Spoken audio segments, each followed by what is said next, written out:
getting hit multiple times coming out of that bike section. More drivers coming to blows.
Greetings, race fans, and buckle up for Sim Racers Group Formula 3 racing on SMB. JR Gregory here with you on the call, and a hearty welcome back to Charles Boshell, who made it out of Kyiv more or less without incident, and thanks to Kenan Miller for spotting Charles. And Charles, Kenan might have left a few beers under the seat there, so you might want to take a look under there as the evening unfolds. But and also don't want to forget to mention tonight's producer, Mike Braun, and Week 9 takes us from Italy to the United Kingdom, and Donington Park opened in 1931 and closed for a period for 1940 to about 77. This track is past host to Formula One, myriad of sports car racing. Headline events currently are the British Touring Car Championship and World Superbikes. Tonight's configuration, 2.5 miles, 4 clicks, 12 corners, and the current race lap record of 1:17.707 was set by Kimiya Sato in a Lola B0552, and I dare you to look that up if you want to read about some old obscure open wheel series. So Charles, Donington, a classic old school UK track, more than a touch of danger and some low speed stuff that is going to cause havoc for these drivers. So what are you looking for out of our F3 field tonight? Yeah, JR, thanks for the warm welcome, and it's good to be back among the English-speaking population of the planet. So tonight's race, obviously, incident points here, they just tend to pile up quickly, so you have to be very careful on your off tracks there, or lest you're going to get the dreaded drive-through penalty. The curbs, as you said, with some of the low speed stuff, the curbs here are, for whatever reason, just a little more dangerous than other places that we normally go to. So these cars obviously will be having to deal with that. And then finally, the final two hairpins, the final sector of this is great for passing, but it's also great for crashing. So that'll be something we'll have to keep an eye on. I've seen a lot of just, really just wrecks for no reason in these final two hairpins. So that's what I'll be keeping my eye on tonight, JR. I'm looking forward to a good race. I'm happy to be back. Thanks to Kenan for filling in. And, we're ready to do some racing here in the F3s. Yeah, this is going to be a pretty good one. I think this is a pretty good car track combination, and had a chance to take a peek at a hot lap that was recorded and posted up in Discord by Stephen Case. And it is, if you're used to driving a GT car out here, it is stunning how fast these things are around here as we watch Poborsky right there go through what they call the old hairpin. And, and from the old hairpin to the medical tent right there. But if you're used to driving a GT car, these F3 cars are going through there in fifth floored. It is wild. So once they get up to a certain speed, get deep into fourth or up into fifth gear, the aero really kicks in. So these things are wildly fast around here. And, one thing that stands out about Donington and stands out about a lot of these UK tracks somehow, and I suppose this is intentional, but somehow a lot of these UK tracks have corners with hidden apexes that are, kind of hidden over a little rise in the track or hidden kind of around and down a hill. And Donington Park, no exception. There's a couple of high risk corners that you have to make without seeing the apex, and really makes for some exciting racing, and really shows who has put the time in to get consistent out here. Yeah, absolutely. You're exactly right, JR. And you did mention the old hairpin there. And I was going to say that's the other kind of section that I kind of look at for the race. It's real easy to get behind on your cornering and get a little bit out of sequence, starting with that old hairpin. And then up through that S section up the hill, and it's just once again the off tracks will pile up, and hopefully the cars won't. Well, hopefully we'll have a nice clean race tonight, and we'll be able to get a good result out of this group. All right, so the 1 hour qualifying session has ended, and we're about to jump into our first of two races here tonight on Slow Motion Broadcasting, the 15-minute heat. And let's see how quick I can fly through this grid. It's Case up front next to Jason Green, Poborsky next to Eggert, then Leslie and Bali. Kalen Mikovits will line up next to Tyrone De Silva, then Corwin next to Grunsky. That gets you to row 5. Navis will line up next to Justin Snyder. That's 11 and 12. Lebivy next to Lopez. Cotcher next to Guyton. Duvall next to Chris Wang. And Ryan Chia, uncharacteristically, way in the back there by himself in row 10 to bring up the rear. So looking at Case right there, Case absolutely flying out here earlier, and once again has shown that he's got the speed, he's got the racecraft, and he's got the dedication to get out here and get fast at every track that these folks arrive at. But as we wait for the time to tick down, it is going to be potentially hectic here, Charles, on turn 1. We're coming off of a standing start on ice cold tires, and I mentioned the hidden apex. Turn 1 is the first one that you get, and I always want to overcook the entry to that one, but you got to slow down and power through it, and it can be really tough. But let's see how these drivers do. We are green at Case from green from Poborsky, and not a lot of shuffling so far. It looks like the front 5 cars are going to go single file here through turn 1. Probably a good idea, although I did see somebody wash out right there. That might have been De Silva in the grass here early. But Case gets away clean, and right now, as it is so often the case, the job of Green, Poborsky, and those with him. Oh, and there's a big hit in the back. That's Mikovits, De Silva, Guyton, Eggert, a number of cars involved in that, some of them dropping. You saw some big damage there, and the flatbed coming out here early on lap 1. But what I was going to say, Charles, is that Green and Paborgi need to stay with Case, need to hang with him as well as they can so he doesn't drive off here. Yeah, absolutely is. Staying close is the name of the game here at the early part of this sprint race. Just keep it close. Maybe have a chance to make a move later. And Mr. Right Place, Right Time, Jason Green sitting there in second. You watch out. He's got a lot of experience at this track. I've seen him as we're going to get this replay here. And this is Eggert coming down on the wide side there, and just see the cars behind him.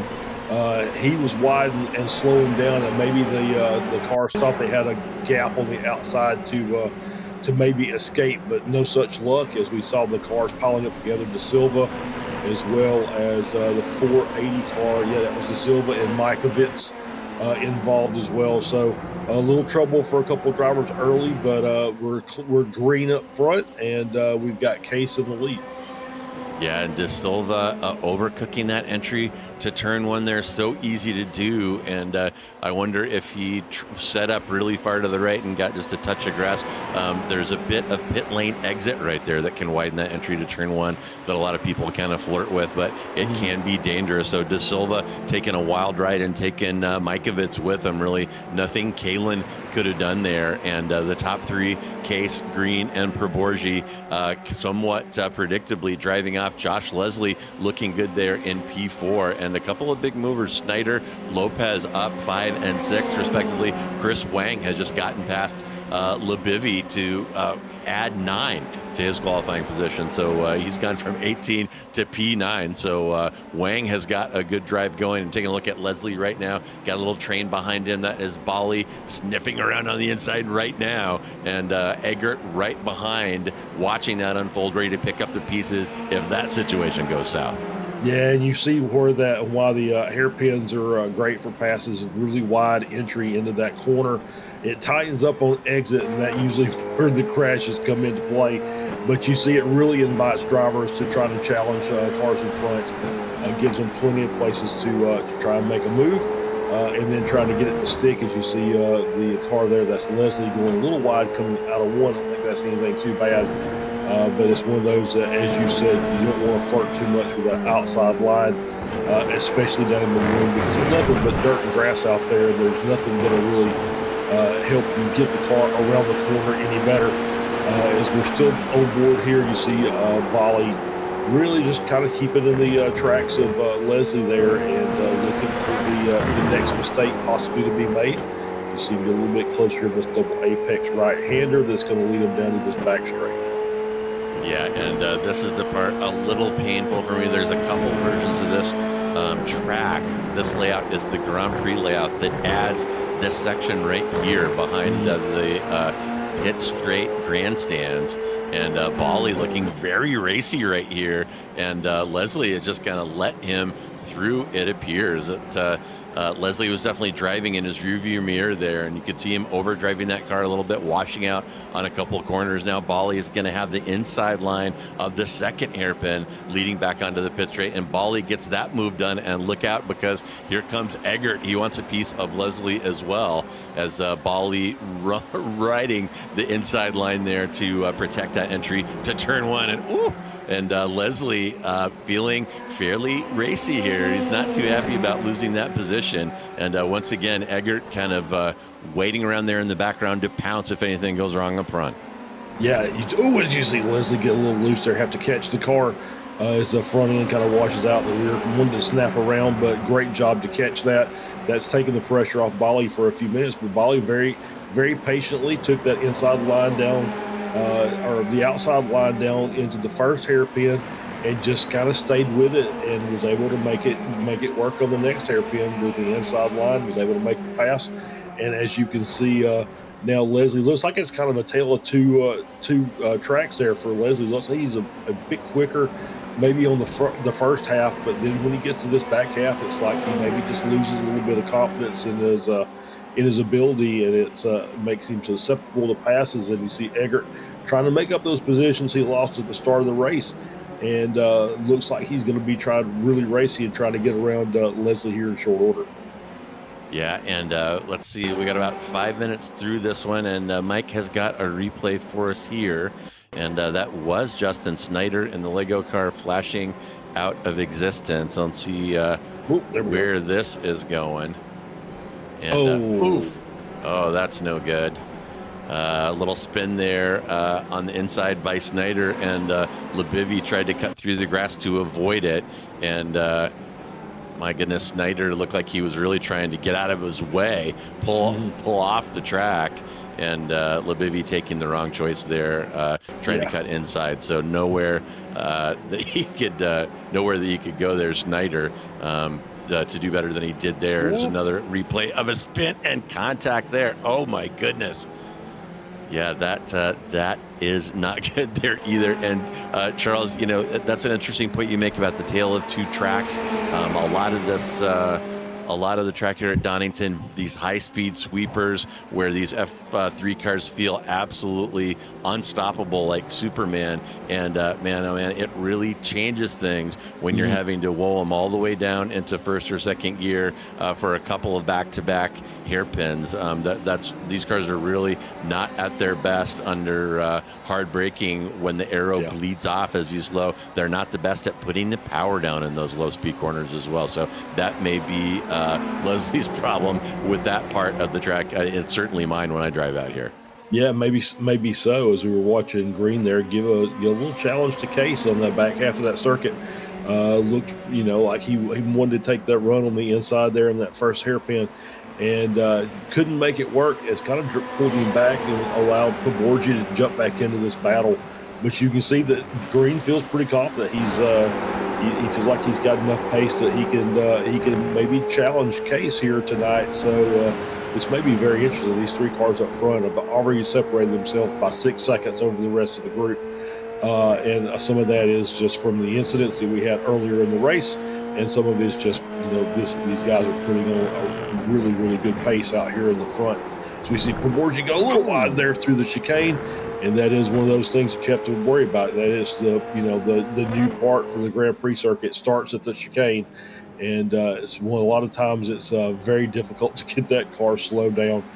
Going back to Snyder and the Lego car, it kind of looks like it was another one of those differential spins where he just kind of locks up going down to the corner, and he's downshifting to get the car stopped, and just like lost the rear.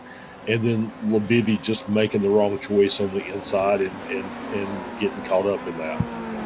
Yeah, and Lebivy probably thought he was in pretty good shape there.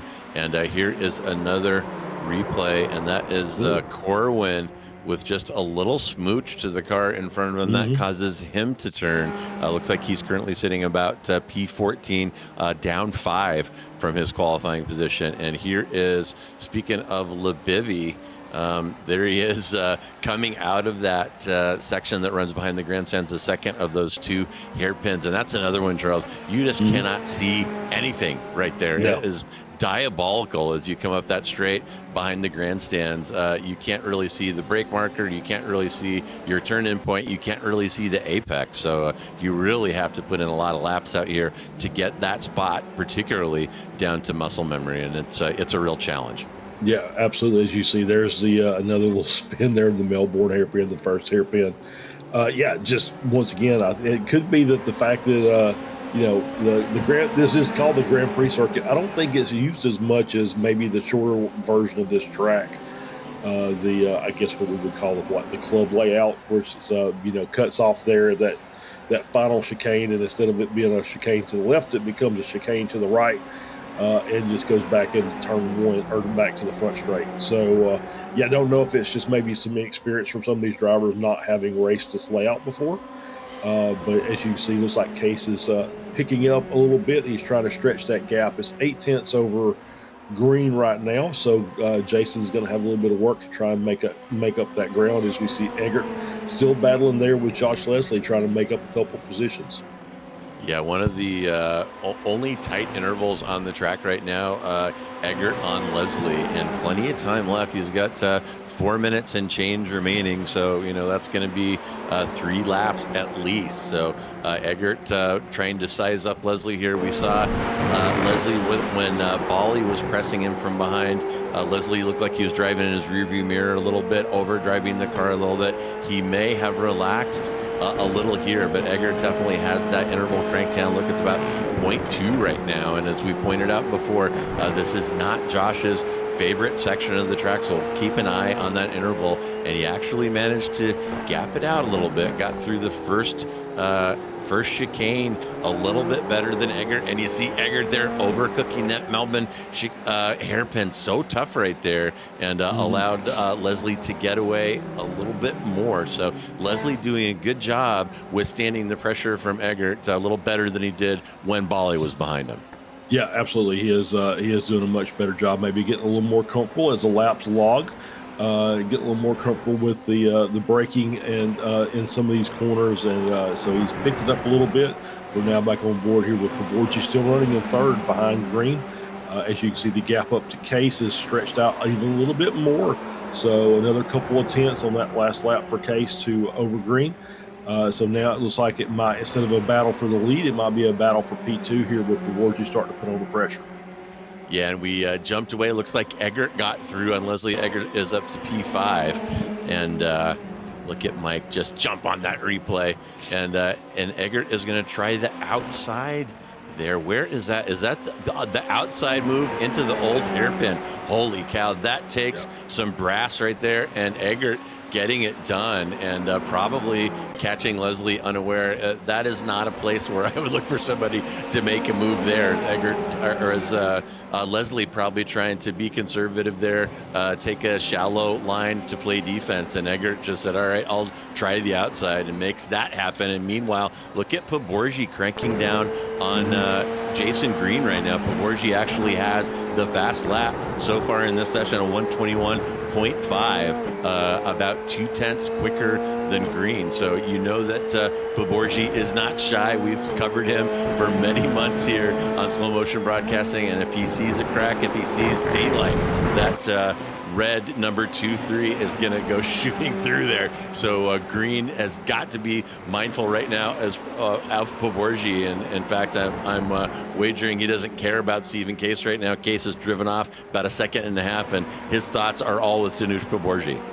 Yeah, absolutely. He is definitely focused on his mirror now with Pogorzelski trying to close that gap down. And so, he's having to play a little bit of defense in the front there. But once again, Green, no stranger to this track. I've seen him race here multiple times in different types of cars. So he knows what he's doing here, and he's going to be a tough pass for Pogorzelski. Not saying it's not possible, but Danush is going to have to come up with something pretty special to get by Jason. Yeah, catching is one thing, and passing quite another, especially with Jason Green. He's definitely he definitely stays chill, I'm going to say. He's not just pedaling as fast as possible for the sake of going as fast as possible. He's managing his gaps, getting done what he needs to get done to hang on to that P2. And he's definitely kind of playing carrot and stick with Pogorzelski right now. Every time Pogorzelski gets a little close, Green stretches him back out to let him know, it's not going to happen. And you see Pogorzelski really flogging that thing now through the old hairpin, getting in the dirt there. And that's one of those spots, Charles, you mentioned it, racking up those off tracks. That is definitely one of the places where that's going to happen. Yeah, absolutely. It is. In that section is where you're going to get a lot of off tracks. Is because you've got the old hairpin, and it's basically splitting up a couple of S's sections. And once again, it's just kind of easy to get behind on your steering and your marks. And then the next thing you know, you're off on the track with 2 or 4 wheels. So as we see Case getting by the lap car here. One more time into the Melbourne hairpin for this sprint race with Green and Pogorzelski in tow. Looks like he's going to get the race victory here. It'll be slotted in P1 for the feature. It looks like Green and then Pogorzelski are going to round out your podium.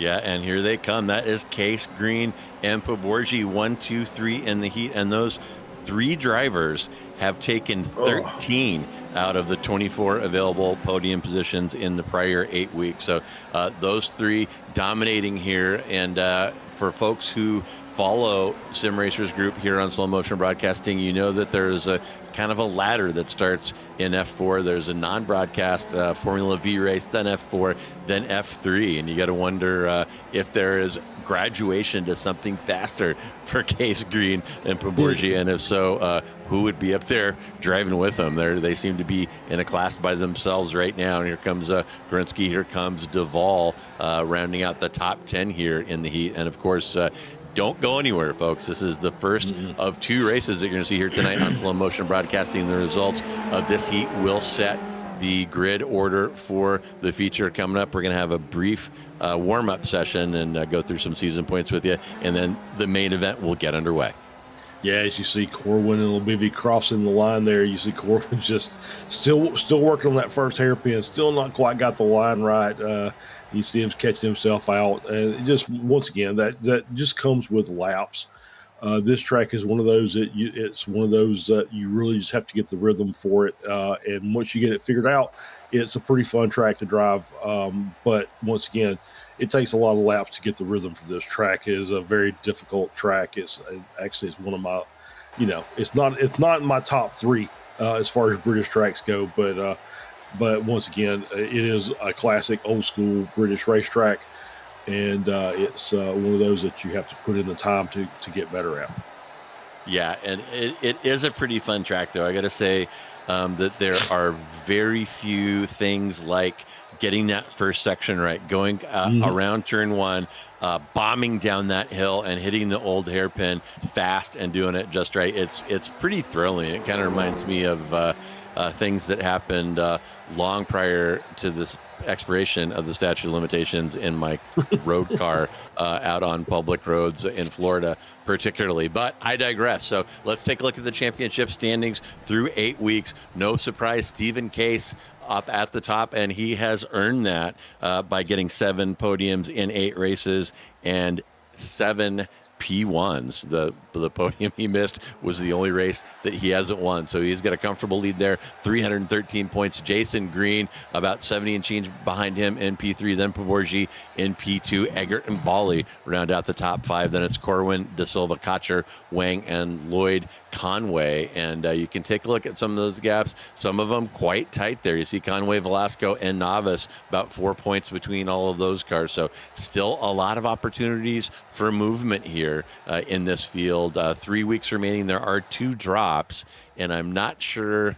I'll have to check my little bird here. I'm not sure if these numbers are reflecting those drops or not, but there will be 2 drops. So by the time we get to week 12, obviously those positions are going to solidify. And there is team racing here as well. We'll take a quick look at those. The L10 racing team, Death Grip on P1, courtesy of Stephen Case and his partner Aaron Van Wagner. Then JGJS in P2. That's Green and Snyder.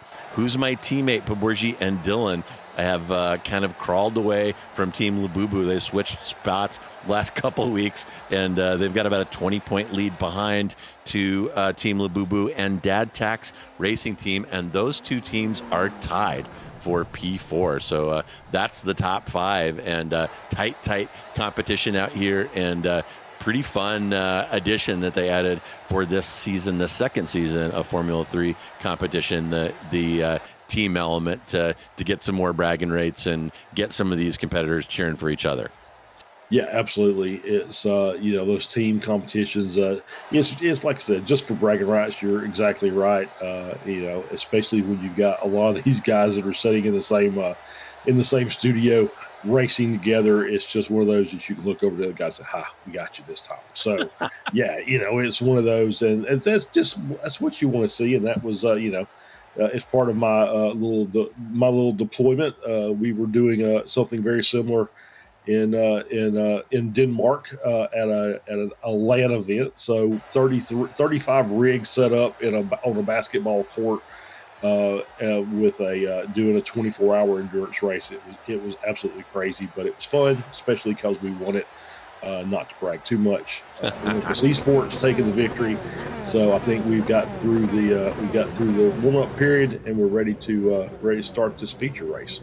Yeah, soft brag, Darren, but it always is an accomplishment to win a 24. And I'm just imagining that many rigs in an enclosed space, and the smell of sweat, desperation, and energy drinks must have been quite a pleasure. People walking around their sock feet with their shoes off. That's the worst part. Oh my goodness. All right. Well, folks, here is our starting grid for our feature race. It's Case next to Green in row 1. Then it's Danush Poborji next to Varun Bali. Christopher Eggert next to Josh Leslie. And Chris Wang, courtesy of his plus 11 in the heat race, will start in P7 next to Jason Cotcher. And whoop, there it went. Let's see. Then it's Igor Grunsky in 9 versus Duvall in 10. And there go the lights. We spent too much time talking about LAN parties, but it is Case from Green from Poborji. Eggert wants to try a little side-by-side. Right here, they were pretty conservative on turn 1, lap 1 the last time, but not this time. Couple cars going through there side-by-side, but no incidents so far. No clouds of smoke. Nobody in the kitty litter. So pretty good start, even with some aggressive moves being attempted up front. Whoop, there's a spin. I saw it. It was Snyder, Duvall, maybe. Yep. So 2 cars already down. And I didn't see that Eggert took the inside line into 1 that time, said I'm not going to be on the outside, and kept it really tight as Bali took the outside line, but made it work. And so we had a couple of drops there at the very beginning, but everybody else is clean and green. Wow. And well, I spoke too soon. Oh my goodness. And what epic commentator's curse right there. Right when we were saying it was clean, 2 cars came together. Right after that, 2 more came together. And right after that, you saw that in the background, at least 2 or 3 cars coming together. And the bottom of my timing tower right now is red. We've lost Bali, Snyder, Guyton, Corwin, Mikovits, and Eggert. The final 4 of those have taken toes. So things getting ugly in the back of the grid there. And is that Green going wide there? Something happened to Jason Green. You saw him miss that second. I guess that was Goddard's he went wide out of, and had to go off in the grass. Lots of few positions there. Oh, yeah, there he is. He's locking up into Goddard's corner, coming up out of the Grand Prix section and getting back onto the pit straight. Such a tough spot. It is blind. It's off camber. There's a little rise right there, and Jason Green has dropped all the way to P6, which I know is going to make Poborji happy. And here comes a replay, and man, oh man, that Lego kart is always shedding pieces. Maybe he, gosh, I don't know, maybe a super glue car would be more fortuitous out here in Formula 3, but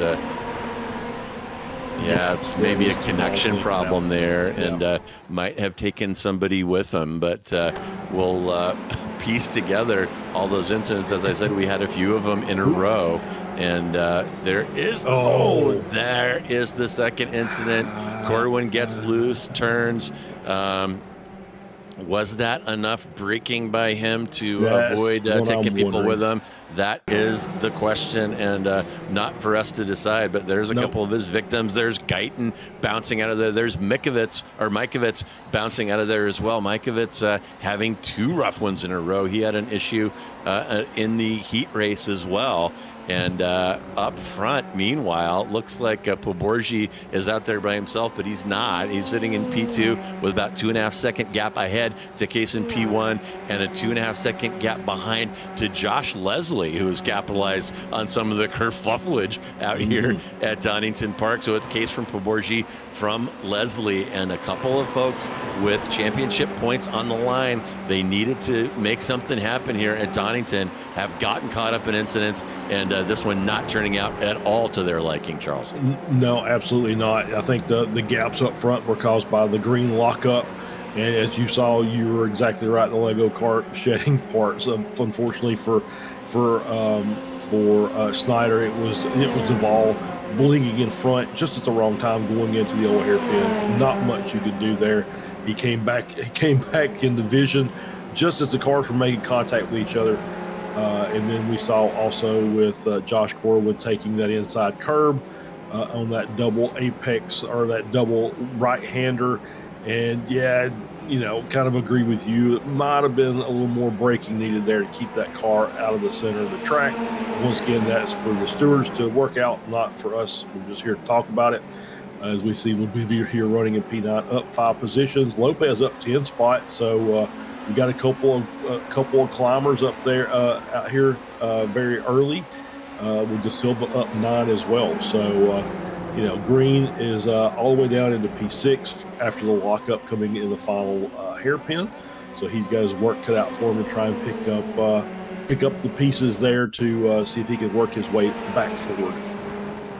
Yeah, and Green, plenty of time to use here. He's in a train behind Chris Wang. It's Wang from Cotcher, from Green, from Grunsky, as we see another spinner there in that very, very difficult Goddard's corner coming on to the start-finish straight. But Green's gap all the way up to Case is 9 seconds at this point. So very, very costly error there coming through Goddard's. And, I'm sounding like a broken record here, but it's really hard to explain if you haven't driven it just how tough that is. It's everything important happens just over a tiny rise. And like I said, you can't see the brake marker. You can't see the turn-in point. You can't see the apex. You have to do everything by memory. And that combined with going over a rise in the track and some camber issues, if you have to make a small correction there, if you do something wrong, very easy to spin it. And seen it a couple times here already. Yep, as we see Green making the pass there on the captain, Jason Cotcher, to jump back up to P5. So he'll start working his way forward. He'll have Christopher Wang in his sights up next. And obviously Jason, we know what kind of pace he's got. So he is absolutely capable of getting by these cars. Obviously not going to be able to catch Stephen Case. There's just some things are not going to happen today, and that would be one of them. Unless Case makes a mistake, which is still possible, but that doesn't happen very often here in this league. And Green gets through Chris Wang, just as you're saying that. So Green has picked up 2 positions just on this lap. So he was in that train that was being led by Chris Wang and went through it like a hot knife through butter. And remember, Wang it was a huge mover in that heat race, which can be a double-edged sword. Wang might have gridded up a little over his head here. So he may be under continuous pressure for the remainder of this one as Green drives away from him now. It's Wang leading a train now of Cotcher and Grunsky, and they want a piece of Wang for P5. Yeah, absolutely. I saw a little something in the background there. Maybe a couple cars came together in the chicane. Did not see who those were, but maybe we'll get a replay here. This Lopez coming down. Looks like it's already smoke out. This is coming down into Melbourne. Yeah, just way too far on the outside and tries to turn it deep in, right in front of Daniel Labivier. Fortunately, no contact this time for Labivier. So we'll see if we get another replay here. We got Grunsky, and we've got the battle here between Labivier and the 007 car. That is Adrian Lopez. Oh, see him a little wide there. Lopez already getting a little sketchy coming down into the old hairpin. And so both are still battling here, and this is back live. So it's doing, this is Labivier trying to do his best work to try and get by Lopez. And you see Lopez is starting to feel a little bit of pressure behind, is making a couple little small, tiny mistakes there, going through a couple of corners. And Labivier's coming out and now has a slowdown. So that's going to allow Labivier to possibly get out. The slowdown is now cleared. So, but able to get through is Labivier, moves up into P8. Yeah, and that's, I bet I know where he got that right after the old hairpin. That looked clean to me, but the left-hander right after that, if you cut that just a tiny, tiny bit, you get a brutal slowdown right there. That's one of the really painful parts of driving around here, and they should probably maybe make a slight adjustment to that, make it a little more difficult to pick up that slowdown. And speaking of Grunsky and Labivier, or that's Grunsky on Cotcher, actually, as Cotcher blinks to another dimension there briefly, but that is enough for that angry bird to get through there. So Grunsky making his way up through the grid, started in P9, now up 3 in P6, and a really nice move there by the angry bird. Yeah, good move by Grunsky there to get by Cotcher and get up into that P6 position. And it looks like he's going to be able to drive away. It's like Jason maybe just struggling a little bit here in this feature race, at least at the start. We're only about 10 minutes in, or just short of 10 minutes into this, and we still got tires to talk about. JR, we hadn't got there yet, but I think they might play a factor here, especially in this final sector coming up. You read my mind, and anybody out there who has never watched one of these broadcasts before, I want to let you know this will be the first time that Charles and I have ever discussed tire wear. It's not like we go back to it like beating a dead horse in every race. But yeah, Charles, this one, I'm going to say, is probably fairly even on the tire wear, maybe a little bit worse in the rear, just because of having to put the power down in these two difficult spots. As we watch right now, that's De Silva following Navas through the Melbourne hairpin, and then they're going to do another one, Goddard's up here. And this Goddard's one, particularly off camber, and you see De Silva is going to make something happen here on Navas as Navas washes out. So difficult right there. But yeah, it is impossible to put the power down right there without a little bit of slip. So, and right there as well, there's a lot of slip that happens. That is off camber. So a lot of off camber stuff here, a lot of low speed stuff. And I think the rears are really going to be taking a beating. And that witching hour, by my count, is going to start in about 5 minutes, probably the last 5 to 10 minutes of the race. We start to see tires going off cause incident. So that is right around the corner. Yeah, and you mentioned this early in the broadcast that there's some very fast corners on this track, and that's going to really going to increase the tire wear, because you are having to put a lot of G load into these through some of these sweepers that they're going to have to deal with, and that's just going to make it a little more difficult here. So it may be a little earlier than we're used to seeing as we battle here with Duvall. Looking back at Adrian Lopez, the gap about 0.4 of a second, as you see Lopez really taking it deep into the Melbourne hairpin, getting through, and not able to hang on to the gap that he just closed up. So it's still back to about 3.5 as we see coming down here, and you can see the elevation and the way things look. Just looking back at what Duvall's driven over on this lap, you can see how the elevation changes and the camber changes during these corners, and makes this a little more difficult. This is the reason why this track is a little more difficult than others. Yeah, too, right. And some great camera work there by our fantastic producer, Mike Braun. And great point that you raised too, Charles, about the high speed stuff and the impact on the tires. And, you kind of get lulled into security at the higher speed stuff. The downforce is in great effect. The car feels hooked up. It feels fantastic. But even flogging around those high speed corners where it doesn't feel like you're slipping a lot, it's putting heat into the tires. Mm-hmm. And so you get them nice and toasty going through the high speed corners, and then end up in the slow stuff with no downforce. And it kind of creates a cyclical situation where tire temps can really get out of hand in a hurry and without much warning. So, again, we really kind of are getting into that witching hour right now, not trying to lay too much of a commentator's curse on the field. But just what we see with these F3 cars week in and week out. It's fun to flog the hell out of them and go sliding around all the corners, because they can definitely do it with about 260 horsepower, but not sustainable for 25 minutes. No, absolutely not. And you can see just at the pace they're coming through the yellow hairpin there, that's probably a 3G corner, in real life, with the rate of speed they're taking through there, and how hard they're really running it into that corner. So it's putting some wear on those left side tires, and there's a couple corners like that. So as the race progresses, it makes it a little more difficult for that car to be able to sustain the grip at that speed, and so you have to kind of maybe lift a little more than you're used to, and you have to make adjustments, as now Green is all over the tail of Josh Leslie here, looking to get back up onto the podium. Yeah, and looks like he hassled Leslie into a mistake there. Looks like Leslie has picked up a slowdown here. So Green getting his work done after that early mistake is going to put himself back on the podium, but he is going to have a mile ahead of him to Poborgi once he gets this pass done on Leslie, which I guess isn't a done deal. Seems inevitable from where I'm sitting, but once he gets that done, he's going to have about an 8-second gap forward to Poborgi with the race more than half gone. So Green did well to put himself back in a podium position, but you know that he's not feeling good about that mistake that caused him to lose touch with the leaders, because he definitely had pace out here, Charles, to threaten Case, and he showed that in the heat. Yeah, absolutely did. And yeah, it's just the one simple mistake that that caught him out and put him in the hole he's in, and he's dug his way back up into P3.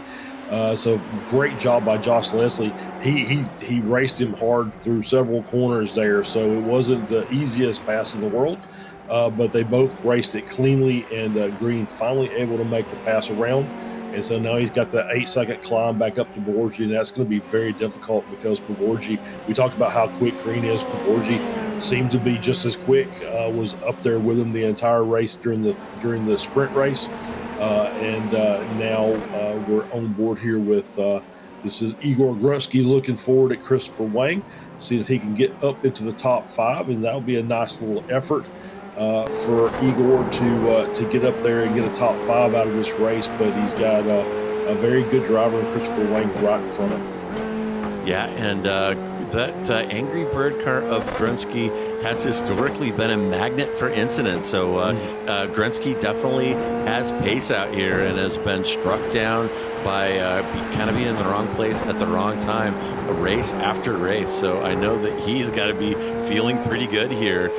If he could get through Chris Wang and finish in the top 5, definitely would be his best finish in F3. So I know his supporters are cheering for that. And you know who else's supporters are happy right now? That's Josh Leslie.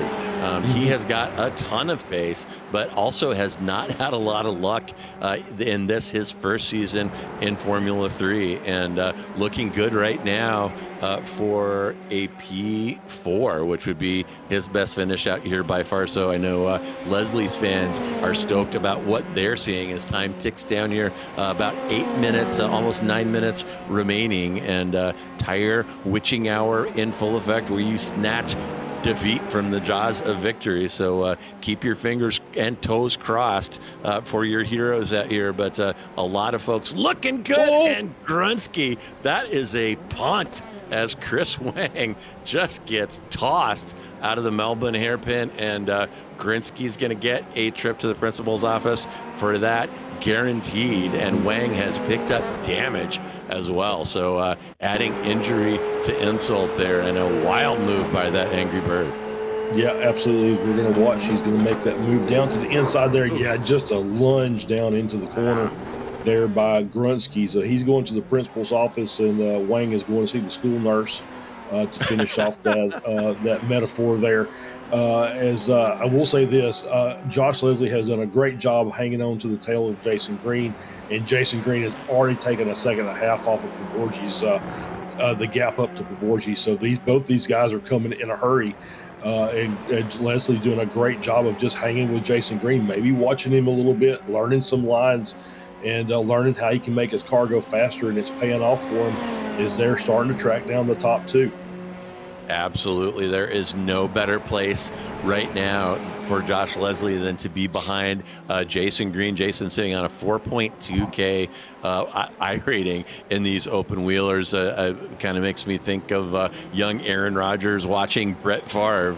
And yeah, Leslie definitely in a position to maybe get some learning done and just manage that gap, bring the car home in P4. And I know that he and his fans are going to be stoked if that happens, as we watch Adam Duvall in that lucky number 13. Duvall sitting right now in P8. Behind him, tip of the hat to Tyrone De Silva, as you see him getting a little squirrely there out of the Melbourne chicane. De Silva has cranked off 10 moves here. Obviously a couple of incidents, but has improved his lot in life by 10 after qualifying DFL in P19. So a hard charger with an exclamation point for De Silva.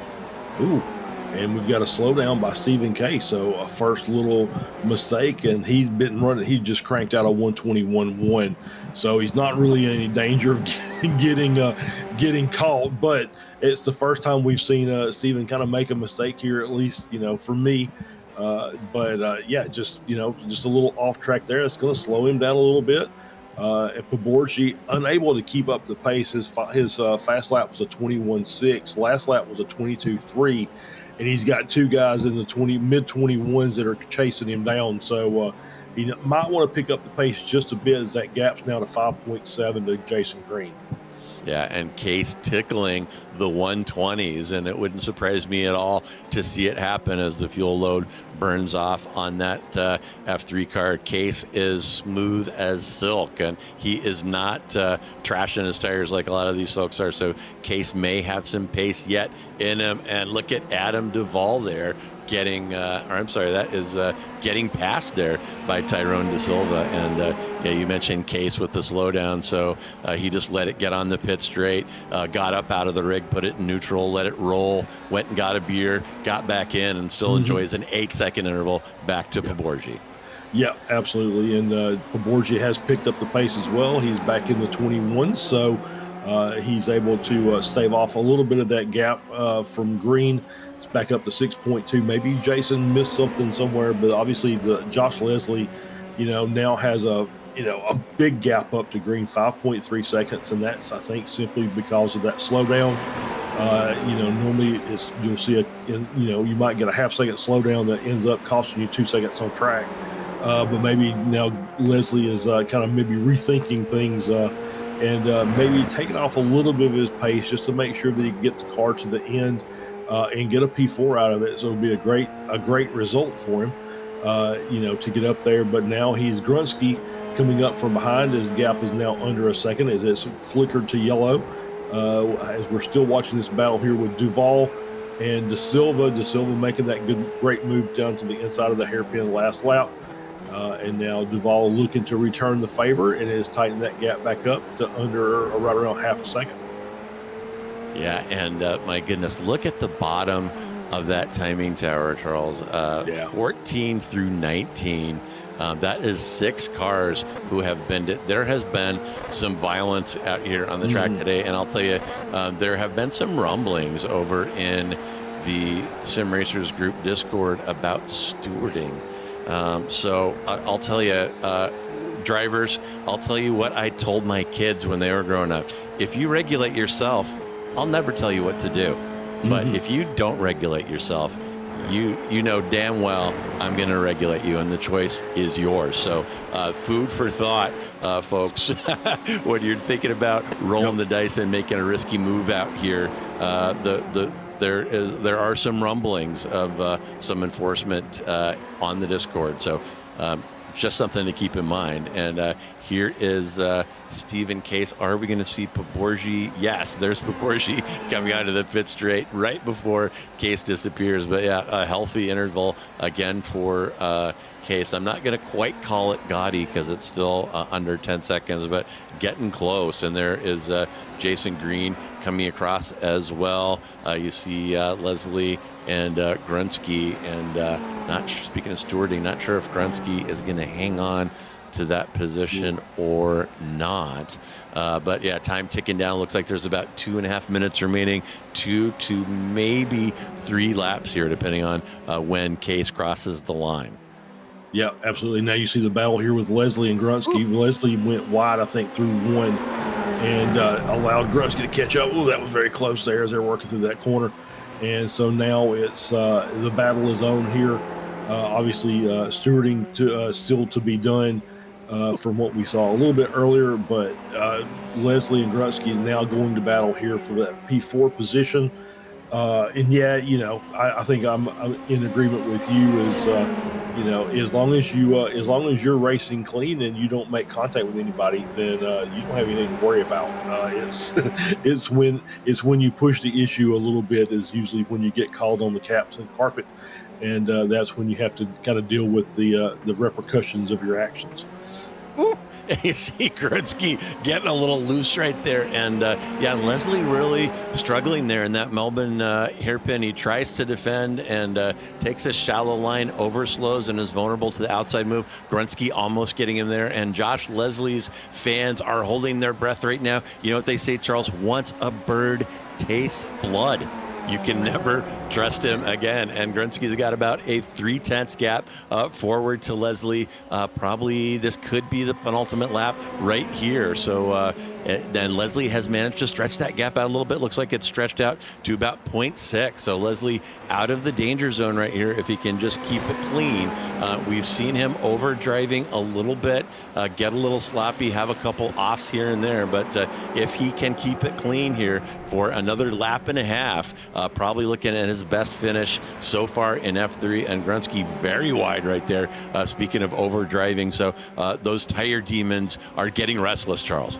Yeah, absolutely. And I'm just kind of looking at our timing and scoring, and obviously we don't know what the actual off tracks here, but it gives us a pretty good indication of how a driver is driving a course. And Josh Leslie has a lot of off tracks, so either he's found something on the track that allows him to maybe cut a corner that the iRacing system does not think is a cut.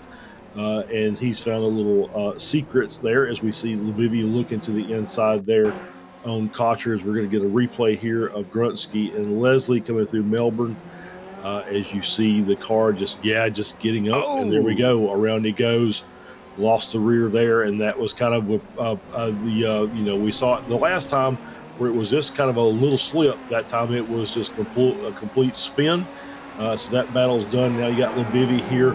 Working on the back of Jason Cotcher, and this is a battle for P6, and we're on the last lap, and Stephen Case comfortably out in front. Yeah, Case in front by a mile now. I'm going to call it Gotti. It's up to 11 seconds now. Case back to Borgi, then Green, then Leslie, now safe after Grunsky loops it coming out of that Melbourne hairpin, and there went Case. Looks like he's going, where is he going? Is he all the way? He's about finished. Back behind the grandstands right now. He's coming up from behind the grandstands onto the pit straight. So Stephen Case has won it. He has won 8 out of 9 events here and further solidifies his death grip on both the individual and team championship. Here comes Poborgi about 12 seconds back in the background. You see Jason Green coming around with a very good recovery drive. Green was sitting in P2, qualified well, and that little mistake, he could have been a contender, but that little mistake knocked him back down. He had to recover back to P3, and there goes Leslie. He's going to come across in P4. That is his best finish. I know that he's going to be stoked about that. And here comes Drinsky, and a little bit of fighting maybe behind. Looks like Lubivy has gotten through Jason Cotcher, so Lubivy will finish this one up 8. And speaking of hard chargers, here comes Tyrone De Silva from DFL to P8, well into the top 10. Great drive by Tyrone. Then here comes Duvall and Bali, and unfortunately just a couple cars left. We're going to see Navis, Wang, and Snyder come through here, and the remaining 6 cars, Charles, were binned and dragged back to the pits on the tow truck. So very, very rough stuff here at Donington. I mean, it is a hard track. It is difficult to find space to pass, but it's also 25 minutes long. So again, y'all just remember what I told my kids and see if you can figure out how it might apply here. But that is going to wrap this one. Let me take a peek outside. No one waiting yet, but we're probably going to have some interviewees in here in a minute. But great stuff here, Charles, at Donington. Yeah, absolutely. And I will say, as we see the cars coming around into the pits, Leslie coming down in a hurry as we get our podiums up for our photo here of our podium finishers. And I will say that you are right. Stephen Case did set the fastest lap of the race on the final lap with a 1:20.9. Ooh, yeah, gets into the 120s, and I'm telling you, man, that is flying. Stephen Case is an absolute maestro in these things, and I'm trying to remember his YouTube channel. It's incredible to see the hot laps that he posts. He posts them and shares them with the community, to help with the learning stuff. And he is so smooth with these things, and it really is a master class of driving probably any open wheeler. It was fun to see Nigel Mansell flogging those F1 cars sideways, but it probably wasn't the fastest way around the track. But here are your final results. Case drives off, had some pressure early from Green. Green made a mistake there in Goddard's coming onto the start-finish straight and took himself out of it. So it's Case from Poborgi from Green. And as I told you, those three have taken 13 of the 24 podium positions, and now that's going to be 16 of the 27. So dominant up front. Then Josh Leslie, surely with his best finish of the season so far. Grunsky as well in the top 5, I believe, for the first time. Then Lebivy puts a pretty good drive in and is up 8 to finish in P6. Then Jason Cotcher, then Tyrone De Silva up 11 to finish in P8. Adam Duvall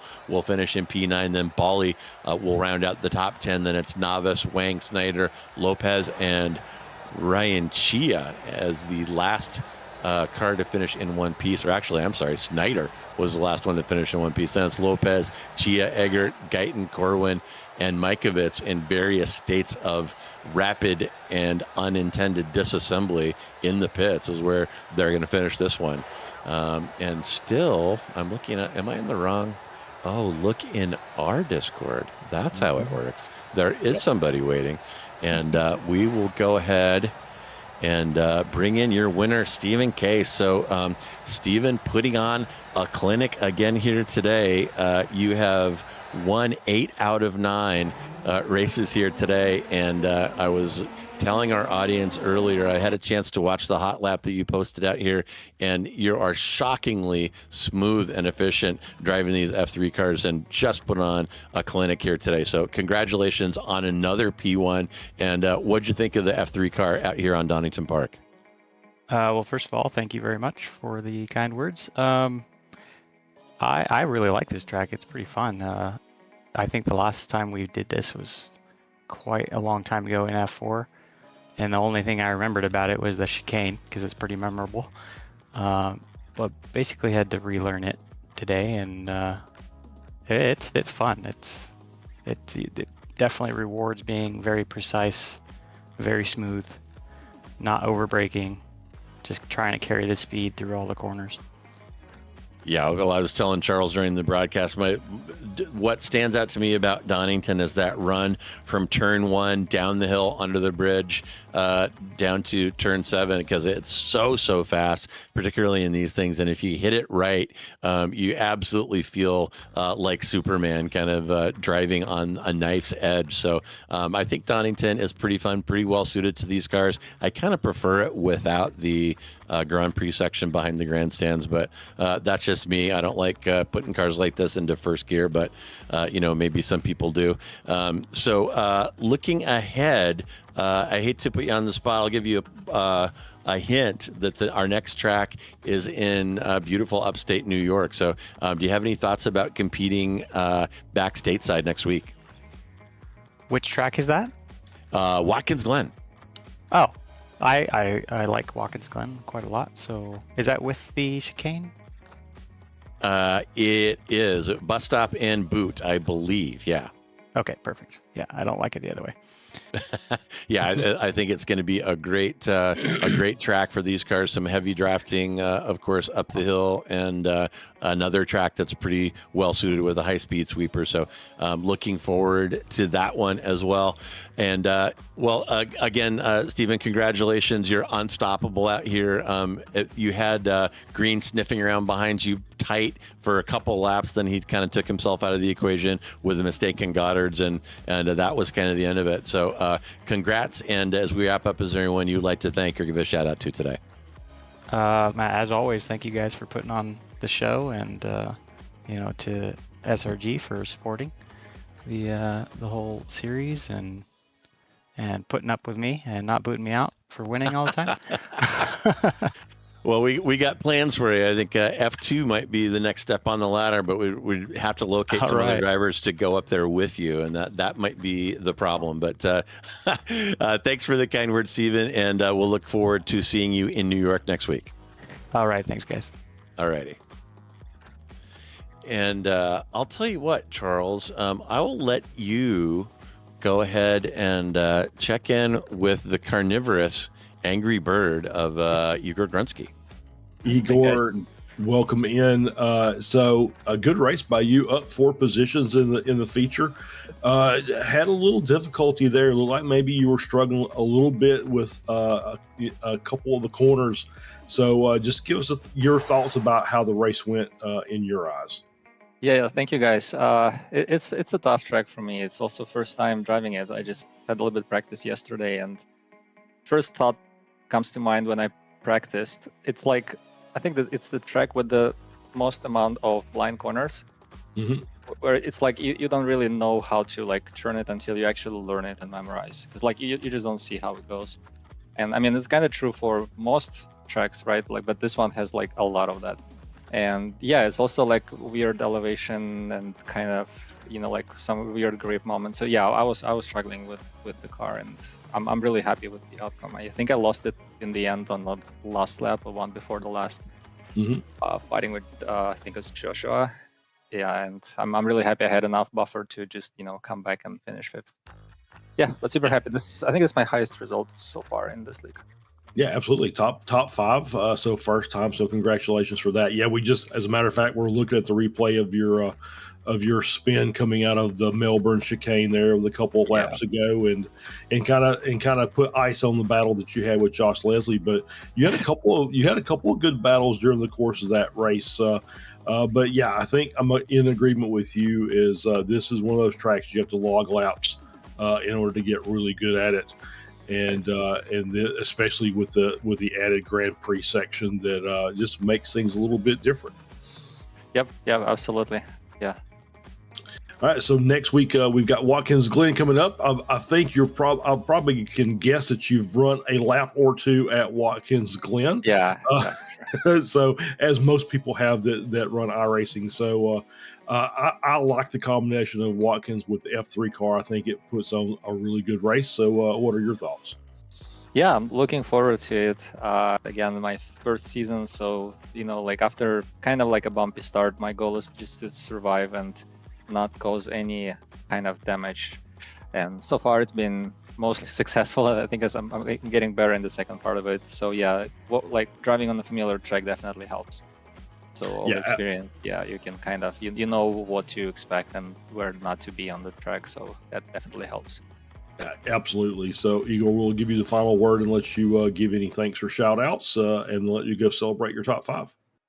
Yeah, sure. Just, you know, thank you for, you know, the entire league and, you know, guys, for amazing racing. I also want to apologize to Chris Wang. I think I caused him some trouble, which also, I guess, totally on me. So a little bit of that, yeah, but no ill intent. So hopefully he understands. But yeah, and thank you guys for broadcasting. It's always fun to rewatch and, you know, kind of see those moments from a different angle. So yeah, kudos to you. Appreciate it. All right. Thank you, Igor. We'll see you next week. Yeah, thanks. Bye-bye. All right, that was Igor Grunsky. Put on pretty good drive today, up 4 to finish in the top 5. Excuse me. In our last driver that's waiting to share their thoughts with us is Daniel Lebivy, who put on a hell of a drive today, qualified P14 and clawed his way up 8 positions into P6. So great drive out there, Daniel. I know there was a couple incidents that you benefited from, but you also had some legit moves out there. So how do you think Donington Park went for you? Went well for a track with no practice. I mean, hopped on for the first time in a sim, I think in like 3 weeks was today. So definitely went better than expected. But yeah, benefited from the things that happened up ahead and people getting knocked out. But Jason was a good pace marker, and trying to catch him in the end was a lot of fun. Yeah, you got some airtime there, that little battle between the two of you, and you eventually got that move done with some clean and respectful driving from both of you. So that was great to see.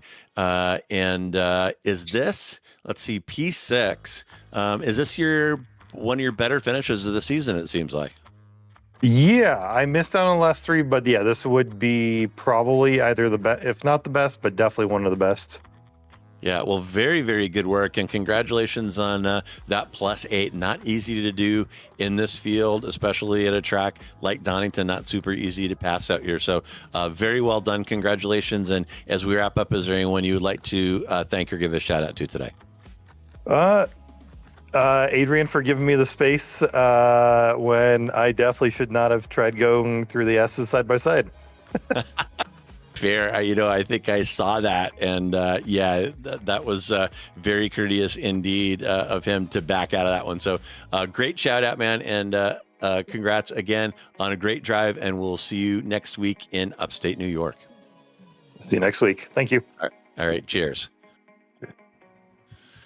All right. Well, that is going to wrap it up. And folks, we are not just about these fantastic open wheelers here on Slow Motion Broadcasting. I want you to go ahead and hit subscribe. Make sure you're a subscriber of ours and hit that notification icon to make sure that you don't miss any of the action. This Saturday, Weekend Warriors will feature Formula V's at rainy Lebanon. What could possibly go wrong? And on Sunday, our Weekend Warriors doubleheader will feature Formula Fords at Oran Park, Spec Racer Fords at Imola, and later that evening, the Liberty Bells will throw down at the Charlotte Roval. And next Tuesday, we'll return to Sim Racers Group Formula 4 as they head to Snetterton, which sounds like a place you would hold a Quidditch tournament for some reason. And 1 week from tonight, SRG F3 visits upstate New York, and that one is going to be red hot. Do not miss it. So I am JR Gregory. On behalf of myself, my partner, Charles Boshell, our producer, Magic Mike Braun, and everyone here at SMB, thank you so much for joining us. Enjoy the rest of your day wherever you are, and hang on, baby. Friday's coming.